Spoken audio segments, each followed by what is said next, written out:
Taking on the public education cartel. Let's get dialed in.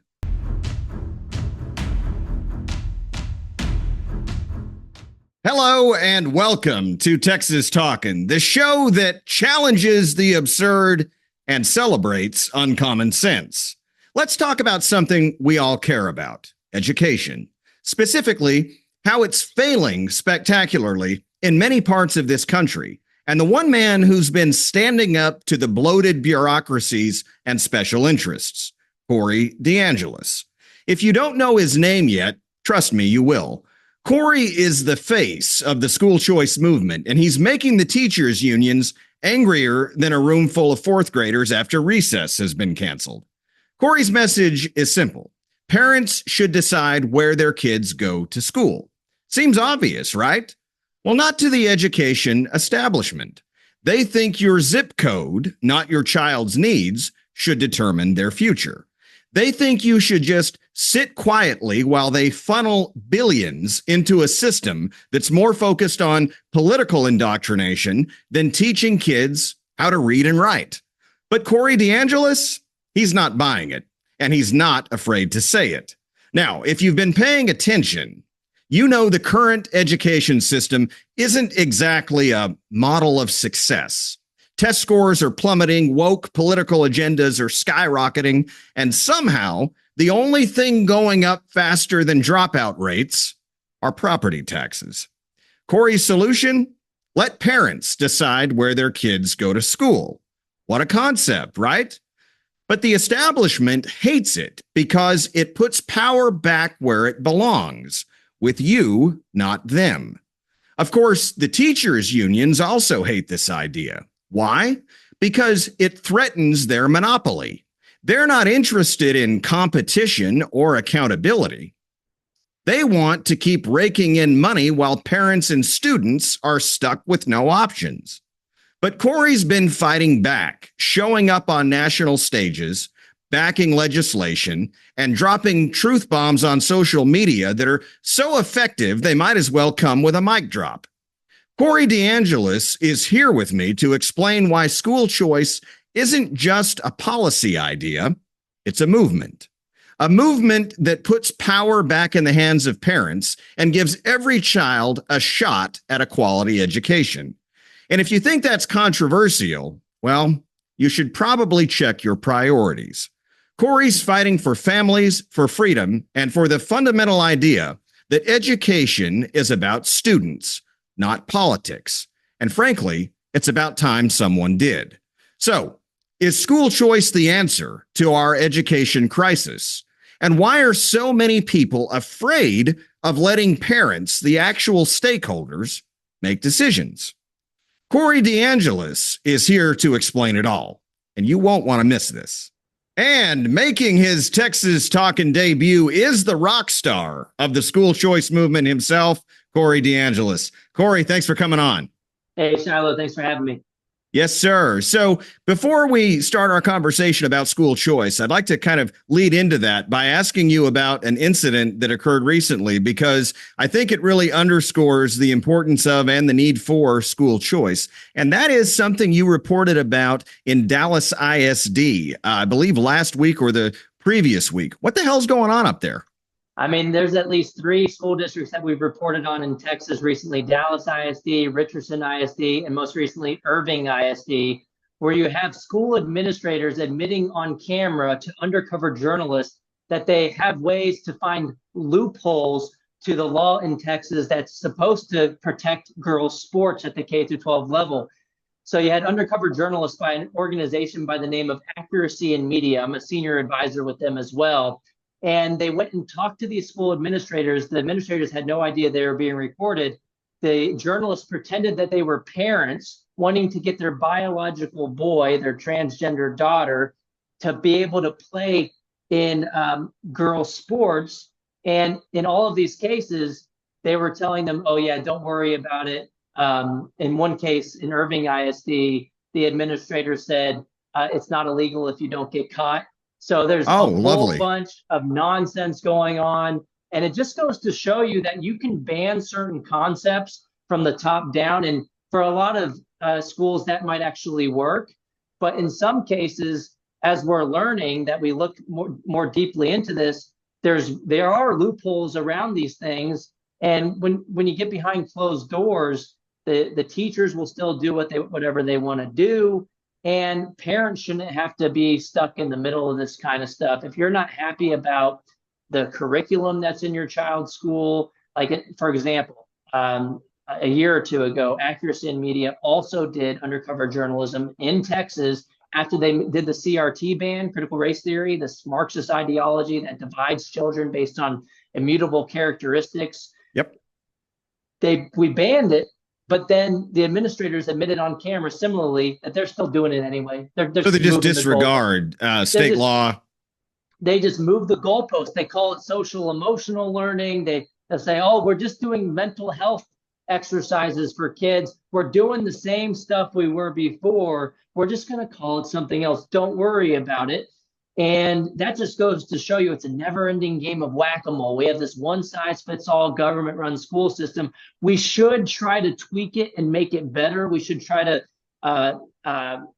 reclaim it from the left. But one way to truly do that is also with bottom-up accountability, allowing families to vote with their feet to schools that align with their values, that one, gives families an escape hatch if something wrong is happening in their school. If they get a whiff of something happening, they shouldn't have to prove that to a judge that the school district is breaking the law, because that's a lot of work. They should just be able to say, you know what, something's iffy here. I'm going somewhere else. I want to go to a religious school, or even just a other type of private school that is aligned with my values, where I feel like my kid's not being indoctrinated or brainwashed every single day. And at the same time, that should organically cause the public schools to shape up. We've seen it in other states. In Florida, their public schools have gotten a lot better on academics since they've expanded school choice. It should also cause the public schools to focus more on the basics, because if you're operating in the competitive market,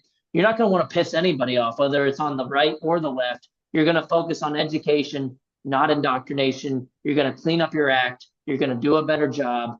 And so it's a win-win solution. It's a rising tide that lifts all boats. And hopefully in Texas, just last night, we saw some good news out of the Senate Education Committee on a party line vote, actually passed a universal school choice program. The vote was 9-2. That all the Republicans voted in favor of it. I'm glad to hear that. It's on the Republican Party platform. The two Democrats who voted against it both sent their own kids to private school. They're total hypocrites on the issue. Imagine that. Exactly. But it looks like for the first time in Texas history, the House now has the votes for universal school choice. The Senate's been doing it for a long time. They understand how to pass the bill. The House will be the heavier lift. But even the new speaker, Dustin Burrows, some conservatives aren't happy about him, but he voted for school choice last year, and he also signed a pledge to pass universal school choice. And he also tweeted at Greg Abbott in October of last year, again saying that he's looking forward to passing school choice this session. So those are all good signs. Yes. So the term school choice is thrown around a lot. And I think before we go any further, it's important for folks that we establish what exactly does that mean, Corey? What are the basic mechanics of school choice, and why is Governor Abbott so persistent about getting this across the finish line for Texans? Well, education funding is meant for educating children, not for propping up and protecting a particular institution. We should fund students, not systems. Parents should direct the upbringing of their own children.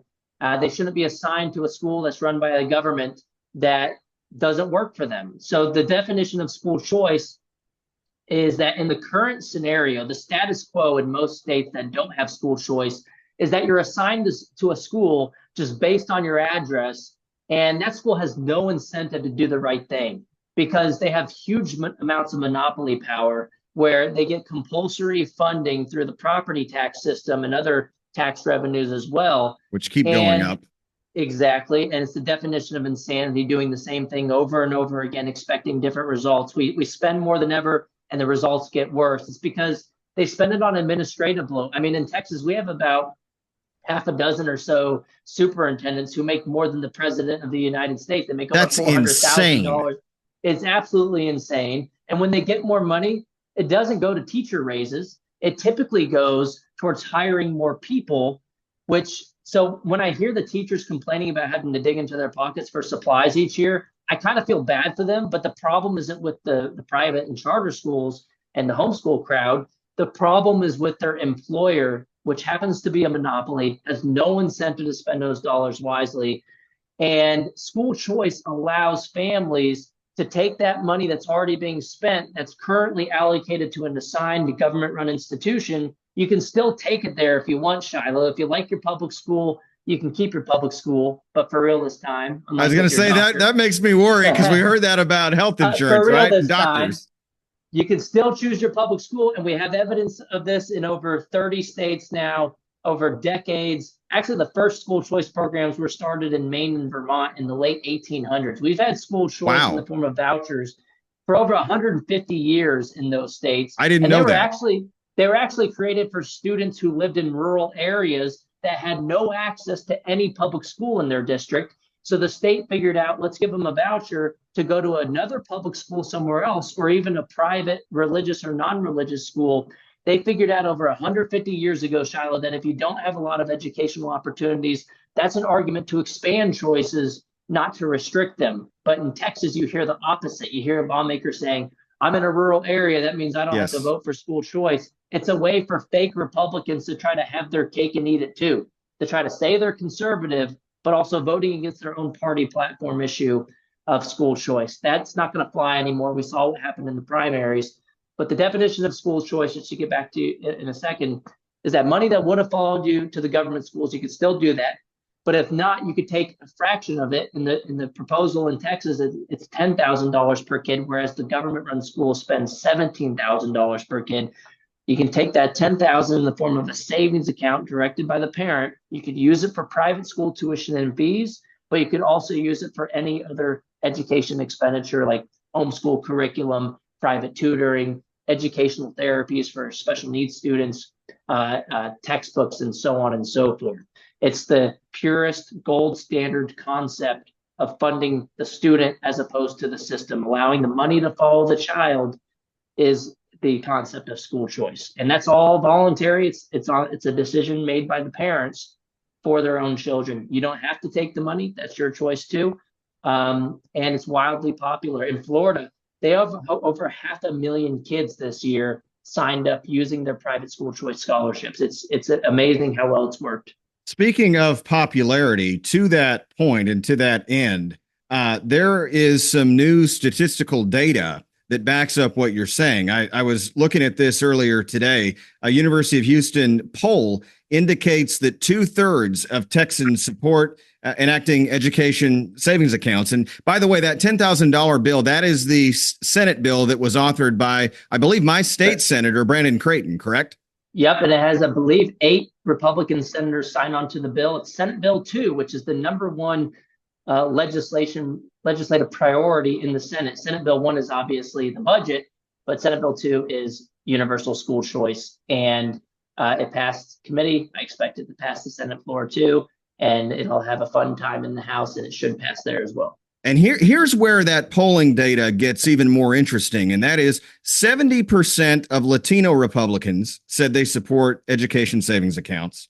70% of white Republicans said the same thing. 61% of Latino Democrats and 66% of Black Democrats. Interestingly, the lowest amount of support for this program came from white Democrats, and that is even at 52% approval. So you're right. It's wildly popular across the board. It's just that the critics seem to be very loud in their opposition to it.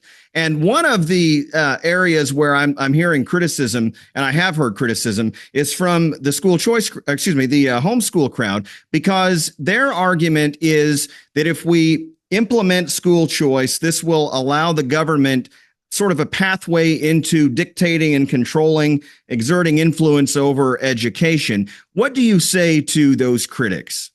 Don't make perfect the enemy of the good. We got to take the W, or else we're going to be stuck with the L, because we're far from perfection today. And the fact is 90% of kids are stuck in government-run schools today. We should at least give them the choice to go somewhere else. Again, no one has ever been forced to accept the funding from a school choice program in over 30 states over the past 150 years. It's not going to happen now. And if there was a clause in the bill to say you had to take the money, I'd be against it. The thing is, the argument you hear is with government shekels comes government shackles. The reality is you can get the shackles without the shekels. And government can regulate private and home education today if it really wanted to. And it has. And look at states like New York, Rhode Island, Massachusetts. They have the worst homeschooling laws on the books. And guess what? They have zero private school choice initiatives. On the other side, look at states like Ohio, Oklahoma, Iowa. They have the best homeschooling laws on the books, and they have full-throated universal school choice. In fact, the states that have more school choice tend to have more homeschooling freedom at the same time. And so I would argue these are separate issues. It has more to do with the people in office. If you have authoritarians in office who want to control the minds of other people's kids, that's where the regulations come from, not from school choice. And look, another example from Ohio. They went universal on school choice a couple of years ago. They expanded it to all families. They went all in. The same time, the same session, guess what they did? They deregulated homeschooling. This happened in Missouri last year, too. They passed a new school choice initiative. And at the same time, in the same bill, actually, they deregulated homeschooling. In Missouri, before this bill was passed, the school districts used to be able to weaponize police departments to go check in on homeschool families. In the bill to advance school choice, guess what they did? They got rid of that weaponization of the state that was used by school districts. They no longer can do that. So this is a step in the right direction within a school choice bill. And I will say school choice could actually reduce the likelihood of regulations in the future, because politics is all about organized interests pushing for what they want. The unions have done this for a long time. Yeah. The benefit with school choice is that you allow for a broader coalition benefiting from private schooling and homeschooling as well. And if you have a broader coalition banding together to push back against any authoritarian calls for regulation in the future, that's a win. They're going to be less likely to do so if you have people on your side fighting back. School choice allows you to do that. And then, look, if you're on Joe Biden's side, Kamala Harris's side, and Randy Weingarten's side, and not Milton Friedman's side, Donald Trump's side, and Governor Abbott's side, you're probably on the wrong side. And you're probably not the education freedom fighter that you pretend to be. The thing is, you don't want to overthink this. This is an obvious step in the right direction. Don't make perfect the enemy of the good. It's famous economist Thomas Sowell once famously said, brilliant man, by the way. Brilliant guy. There are no solutions. There are only trade-offs.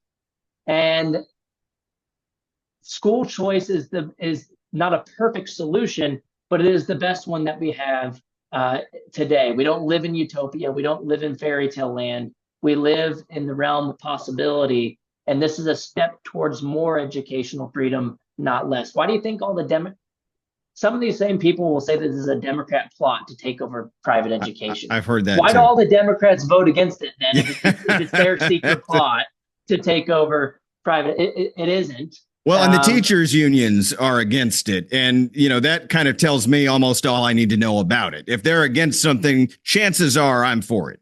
I mean, look at the Texas teachers union, which Texas does have union, even though you don't have mandatory you don't have collective bargaining. If they walk like a duck, if they act like a duck, if they quack like a duck, and they call themselves a duck, they're probably a duck. Texas AFT on its profile, they left X recently and said they're going to Blue Sky or whatever, like all the other liberals. But they say, we are a teachers union. They call themselves a union. It's no secret. They organize, lobby against school choice. They fund, they endorse candidates. They get involved in elections. They are a union. And they endorsed, I want to say, 88 candidates in Texas this year at the state level, or in the state legislature, and all of them were Democrats. It's a money laundering operation to the Democrat Party, and it ought to be illegal. I hope it's Texas a cartel. Really, yeah. We shouldn't call them teachers unions. We should call them the government school cartel. They fight for the establishment, not for the teachers, and they fight against children, and it really is just a money laundering operation to get more of their Democrat buddies in office. And they actually had the explicit I don't know if you remember, like before the elections last year, the Texas Democrat Party tweeted out that they had this graphic of all of their partners, and their goal was to get more Democrats elected in office. Texas AFT, the teachers union, was listed as a partner in that shared goal of just getting more Democrats in office. So if any Republicans at this time are endorsed by the teachers union, they should hang their neck in shame and get their names off the ballots because or they should switch parties and become Democrats because I don't think parents are falling for it anymore. This argument that, well, I'm from a rural area, I don't have to vote for school choice and I'm still conservative. That's not going to fly anymore because this is a top issue for parents who want to direct the upbringing of their children. You mentioned that University of Houston poll. It also found that 77% of parents in Texas supported education savings accounts for all families as well. So that's huge. That's one of the highest. And rural areas had 71% support. If you broke it down by geography, the rural areas were the highest levels of support, even more than rural, urban or suburban areas. So this argument about I get an excuse to vote no because I'm in a rural area, it just flies in the face of facts and logic, but also in the face of the polling that just came out. And what they try to say is my constituents can't use this. But on the other hand, they say, well, it's going to destroy my fantastic rural public school. Well, one, if it's so fantastic, you should have nothing to worry about. But two, if it's true that no one's going to use it, well, then you should be the last person arguing that this is going to destroy or defund your school. It's not going to, the worst case scenario is nothing changes in your area if no one can use it. Right? They're afraid that it will change. That's the thing is they know people can use it. Yeah. Families can use education savings accounts, even if you don't have a private brick and mortar school. And maybe you do have one that's not 10 minutes away, but maybe it's 20, 30 minutes away. Maybe that's doable for your family. But even if you don't have one, maybe you'll have one in the future because with demand comes supply. That's basic economics. But also with ESAs, you can use the funding for homeschool type arrangements and one-room schoolhouse type arrangements, micro schools, where you might not have a private brick and mortar school, but you might have a micro school set up, or you might be able to just homeschool your own kid and use the funding for curriculum or they were calling them pandemic pods during the COVID era, where 5 to 10 children would get together in a household and you'd economize on the process of homeschooling, make it more economically feasible. And you could even hire a tutor to facilitate learning. And in states like Arizona, they're already doing this. They've been doing it for over a decade. They've had education savings accounts. They're using these to pay for the micro schools as well. And it's so much of a threat to the status quo that the NEA, the largest teachers union, they put out an opposition research sheet on a micro school provider in Arizona called Prenda Micro Schools. They were seeing so much success and growth in enrollment that the status quo factory model school system didn't know what to do with it. So they turned to their political tactics and started to attack the founder, Kelly Smith. But they can continue in fear, but their fear mongering really never comes true when it comes to talking about destroying the public schools. It actually makes them better. Well, Corey, you are easily the brightest, most informed individual I've spoken with about school choice. Where can viewers go if they want to learn more about you, the school choice movement, and how to get involved? Yeah, you can follow me on X. It's at DeAngelis Corey, last name, first name. But you can also, I'm a senior fellow at the American Culture Project. You can go to amculture.org. amculture.org. We will put that up on the screen. Corey, I want to thank you for spending time with us tonight to discuss this very important issue. I appreciate what you're doing. Yeah, thank you so much, Shiloh. Good to talk to you. May God bless you, and may God continue to bless the great state of Texas. Stay dialed in to interviews and content just like this by clicking that follow button on my Facebook page, or hit the subscribe button to learn more about exclusive access that you won't want to miss.